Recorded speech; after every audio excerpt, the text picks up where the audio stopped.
Latest chika, Donnie Pangilinan hindi nakatiis. Belinda is the one I love. Sa isang katatapos pa lamang na interview, namin niya na si Bel Mariano lang ang kanyang niligawan niya sa tanan ng buhay niya. Bel and Donnie have been going 6 years.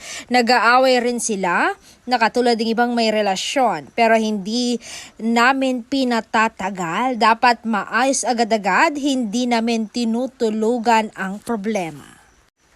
Proud pang sabi ng aktor, close na rin kami sa pamilya namin. My mom feels that Bel Mariano is the right girl for me.